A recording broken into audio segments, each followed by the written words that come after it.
Hello, hi, എല്ലാവർക്കും നമസ്കാരം. Good morning. ചെറിയൊരു വ്ളോഗായിട്ടാണ് ഞാനിന്ന് വന്നിരിക്കുന്നത്. ചെറിയൊരു വ്ളോഗ്. നാളെ അത്തമാണല്ലോ. നിങ്ങൾക്ക് എല്ലാവർക്കും അറിയാവുന്ന പോലെ നമ്മൾ പൂവിടാൻ തുടങ്ങുന്ന ദിവസമാണ്. ചിലരെല്ലാം 1-ാം തീയതി തൊട്ട്, ചിങ്ങം 1-ാം തീയതി തൊട്ട് തന്നെ പൂവിട്ടിട്ടുണ്ടാവും. ഞാനിവിടെ നല്ല മഴയായിരുന്നു. നല്ല മഴ എന്ന് പറഞ്ഞാൽ 1.5 മാസത്തോളം കണ്ടിന്യൂസ് മഴയായിരുന്നു. കാരണം ഫുള്ള് പുല്ലെല്ലാം പിടിച്ച് നമ്മുടെ ചെടികളെല്ലാം നശിച്ചു പോയി. നല്ല പൂവുള്ള കുറേ ചെടികളുണ്ടായിരുന്നു. കല്യാണി, ജമന്തി എല്ലാം നശിച്ചു പോയി. എങ്കിലും കുറച്ച് കാശിത്തുമ്പ എന്നാണോ നിങ്ങളടുത്ത് പറയുന്നത് എനിക്കറിയില്ല. ബോൾസോ എന്ന് ചില സ്ഥലത്ത് പറയും. അപ്പോൾ അത് കുറച്ച് ഉണ്ട്. അപ്പോൾ അതിനിടയിലെല്ലാം പുല്ല് വളർന്ന് നിൽക്കുകയാണ്. അപ്പോൾ എൻ്റെ ഒരു ഫ്രണ്ട് തന്നെ, നമ്മുടെ ഒരു ഫ്രണ്ട് തന്നെ, ഒരു ചേച്ചിയുണ്ട് എനിക്കതൊന്ന് ഹെൽപ്പ് ചെയ്യാൻ വന്നിട്ട്. അപ്പം ചെറിയ ക്ലീനിങ്ങും പരിപാടികളും ഒക്കെ ആയിട്ട് ഒരു ചെറിയ വ്ളോഗായിട്ട് ഞാൻ കാണിച്ചു തരാം. ഓക്കെ. അങ്ങനെ ചേച്ചി ക്ലീനിങ്ങും കാര്യങ്ങളും ഒക്കെ സ്റ്റാർട്ട് ചെയ്തു. ഞാൻ അന്നേരം ഒരു 10-10:30 ചേച്ചിക്ക് ചായ കൊടുക്കണം. നമ്മുടെ ഒരു ദോശ, കണ്ണൂരുകാരുടെ ഒരു സ്പെഷ്യൽ ദോശയുണ്ട്. ദോശയും കടലക്കറിയാണ് ഞാൻ ആക്കിയത്. കൂടെ തന്നെ എനിക്ക് ദോശയോട് അത്ര ഇതില്ലാത്തതുകൊണ്ട് ഞാൻ കുറച്ച് പുട്ടും ആക്കിയിട്ടുണ്ടായിരുന്നു. പിന്നെ കുറച്ച് മീൻകറി ചേട്ടൻ്റെ വീട്ടിൽ നിന്ന് കൊണ്ടുവന്നിട്ടുണ്ടായിരുന്നു. അപ്പം അങ്ങനെ ഞങ്ങൾ രണ്ടാളും കൂടെ ചായയെല്ലാം കുടിച്ച് വീണ്ടും പണിയിലേക്കൊക്കെ തുടങ്ങി. ഇതിനിടയ്ക്ക് പൊടിയും ഉറക്കമൊക്കെ കഴിഞ്ഞ് എണീറ്റ് വന്നു. ഇത് ഏട്ടത്തിയമ്മയാണ്. അവർ രണ്ടാളും കൂടെ അങ്ങനെ കളിച്ച് നടന്നു. ഇന്ന് സ്കൂളുണ്ടായിരുന്നതുകൊണ്ട് അതും രാവിലെ സ്കൂളിൽ പോയിരുന്നു. അതിന് ശേഷമാണ് നമ്മൾ പണികളെല്ലാം തുടങ്ങിയത്. ഇങ്ങനെ ഈ റോസ് നിങ്ങൾ കണ്ടല്ലോ, നല്ല ഭംഗിയായിട്ട് നിൽക്കുന്ന റോസ്. അതൊരു 11 വർഷമായിട്ട് എൻ്റെ കൂടെയുള്ളതാണ്. 2 റോസ് ഉണ്ടായിരുന്നു, ഒരെണ്ണം നശിച്ചു പോയി.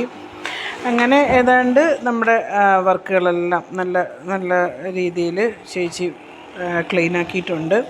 ഇവിടെയൊക്കെ കുറച്ച് ചെടികൾ, കുറേ പൂവുള്ള ചെടികൾ അവിടെ നിൽക്കുന്നുണ്ട്. ഞാൻ പറഞ്ഞ് നമ്മുടെ പൂവിട്ടതിന് ശേഷം നമുക്ക് അവിടുന്ന് മോശമായിട്ടുള്ള ചെടികളെല്ലാം കളയാമെന്ന് പറഞ്ഞിട്ട് അവിടെ അത്രേ ക്ലീൻ ചെയ്തിട്ടുള്ളൂ. അങ്ങനെ ഏതാണ്ട് ഞാൻ പറഞ്ഞല്ലോ, ഒരു മണിയൊക്കെ ആയപ്പോഴത്തേക്കിനും അത്യാവശ്യം നമുക്ക് ഒരു ക്ലീനിങ്ങും കാര്യങ്ങളിലേക്കും വളപ്പെല്ലാം നല്ലൊരു ക്ലീനായിട്ട് വന്നു. ഇൻ്റർലോക്കിലൊക്കെ നിറയെ പുല്ലായിരുന്നു. അതൊക്കെ ചേച്ചി നല്ല വൃത്തിയിൽ ചെയ്ത് തന്നിട്ടുണ്ട്. ഇനി ഒരു ദിവസത്തെയും കൂടെ പണിയുണ്ട്. പിന്നെ ചെയ്യാം എന്നുള്ള രീതിയിലേക്ക് പോയി. ഓണമൊക്കെയല്ലേ വരുന്നത്. അവർക്ക് അവരുടേതായിട്ടുള്ള തിരക്കുകളും കാര്യങ്ങളും ഒക്കെ ഉണ്ട്. അങ്ങനെ എനിക്ക് കുറച്ച് പരിപാടിയും കൂടി ഉണ്ട്. അവിടെ സിറ്റൗട്ടിൻ്റെ സ്റ്റെപ്പ് ഒന്ന് ക്ലീൻ ചെയ്യണമായിരുന്നു. അവിടെ നമ്മൾ ഷീറ്റ് ഇട്ടിട്ടില്ല, അതുകൊണ്ട് വെള്ളം നേരിട്ട് സ്റ്റെപ്പിലേക്ക് വീഴുന്നുണ്ടായിരുന്നു. കുറച്ച് പായലുകളും കാര്യങ്ങളും എല്ലാം ചെറിയ രീതിയിൽ പിടിച്ചിട്ടുണ്ടായിരുന്നു. ഞാനതെല്ലാം ഒന്ന് ക്ലീൻ ചെയ്ത് നല്ല വൃത്തിയാക്കി നാളെ രാവിലെ തൊട്ട് നമുക്ക് പൂവിടണം. അത്യാവശ്യം പൂക്കളെല്ലാം എൻ്റെ അടുത്തുണ്ട്, കുറച്ചില്ല. നാളെ ഞാൻ പൂവിട്ടതിന് ശേഷം നിങ്ങളെ കാണിച്ചു തരുന്നതായിരിക്കും. ഓക്കെ. ഓണം അടുത്തല്ലോ അല്ലേ. എല്ലാവരും ഓണത്തിൻ്റെ ഒരുക്കങ്ങളിലൊക്കെ ആയിരിക്കുമെന്ന് ഞാൻ വിശ്വസിക്കുന്നു. എല്ലാവരും ഹാപ്പി ആയിട്ടിരിക്കുക. ഏതായാലും ഞാൻ വെള്ളം കൊണ്ട് കളിക്കുന്നതാണല്ലോ എന്ന് വിചാരിച്ചിട്ട് ഉച്ചയ്ക്ക് തന്നെ ചെടികൾക്കെല്ലാം ഒന്ന് വെള്ളം ഒഴിച്ചു. ഇനി അതിനായിട്ട് വൈകുന്നേരം മെനക്കെട്ട് ഇറങ്ങണ്ടല്ലോ എന്നുള്ള ഒരിതിലാണ്. അല്ല, നിങ്ങൾ വിചാരിക്കരുതെന്ന് നട്ടുച്ചയ്ക്ക് ഞാൻ ചെടിക്ക് വെള്ളം ഒഴിക്കുന്നതെന്ന്. ചെടികൾക്ക് അങ്ങനെയൊന്നുമില്ല അല്ലേ, നമുക്ക് എപ്പം വേണമെങ്കിലും വെള്ളം കൊടുക്കാം. അവർ നല്ല കരുത്തോടു കൂടി നിൽക്കണമെന്നുള്ളത് മാത്രമേ ഉള്ളൂ. നിറയെ പൂക്കളുണ്ടായിരുന്നു എൻ്റെ അടുത്ത്. വിവിധ തരത്തിലുള്ള കല്യാണിയും ബൊഹേൻവില്ലയൊക്കെ ഉണ്ടായിരുന്നു. നോക്കാം. മഴയായപ്പം കുറേ ചെടിയെല്ലാം നശിച്ചു പോയി.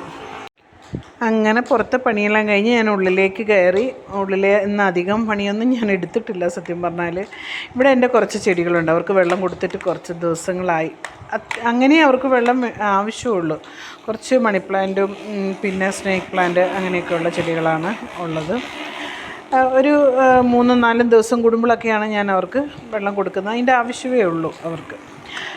പിന്നെ അത്യാവശ്യം ഇവർക്ക് ഞാൻ വളം കൊടുക്കുന്നത് എല്ലാവരും ചെയ്യുന്ന പോലെ തന്നെ മുട്ടയുടെ തോട് മിക്സിയിൽ പൊടിച്ചിട്ട് ഇട്ട് കൊടുക്കുക. എല്ലാ ചെടികൾക്കും മുട്ടത്തോട് നമ്മൾ പൊടിച്ചിട്ട് കൊടുക്കുന്നത് നല്ലതാണ്, നല്ല കരുത്തോടെ വളരാൻ. ഇനി അങ്ങനെ ഇല്ലെങ്കിൽ ഒരു മുട്ട മിക്സിയിൽ അടിച്ചിട്ട് വെള്ളമായിട്ട് ഡൈല്യൂട്ട് ചെയ്ത് കൊടുക്കുകയും ചെയ്യാം. നമ്മുടെ തറവാട്ട് വീട്ടിൽ വന്നിട്ടുള്ള ഒരു അതിഥിയാണ് കേട്ടോ അമ്മ. അങ്ങനെ വീഡിയോ ഇഷ്ടമാവുകയാണെങ്കിൽ ചാനൽ സബ്സ്ക്രൈബ് ചെയ്യുക, ഒന്ന് ബെല്ലൈക്കൺ പ്രസ് ചെയ്യുക, ലൈക്ക് ചെയ്യുക, ഷെയർ ചെയ്യുക. അങ്ങനെ ഉച്ചയൂണ് കഴിക്കാൻ ഉള്ള പ്ലാനിലാണ്. ഇന്ന് കറികളെല്ലാം അടുത്ത ഏട്ടൻ്റെ വീട്ടിൽ നിന്ന് കൊണ്ടുവന്നതാണ്. കൂന്തൽ റോസ്റ്റ് ഉണ്ടായിരുന്നു, പിന്നെ ആവോലിയുടെ കറി ഉണ്ടായിരുന്നു, അടിപൊളി ഒരു പൈനാപ്പിൾ പിക്കിളുണ്ടായിരുന്നു. അങ്ങനെ ഇന്നത്തെ ദിവസം ഇങ്ങനെ ഹാപ്പി ആയിട്ട് പോയി. എല്ലാവരും സന്തോഷമായിട്ടിരിക്കുന്നു എന്ന് വിശ്വസിക്കുന്നു. എല്ലാവർക്കും നല്ലൊരു ദിവസം നേരുന്നു.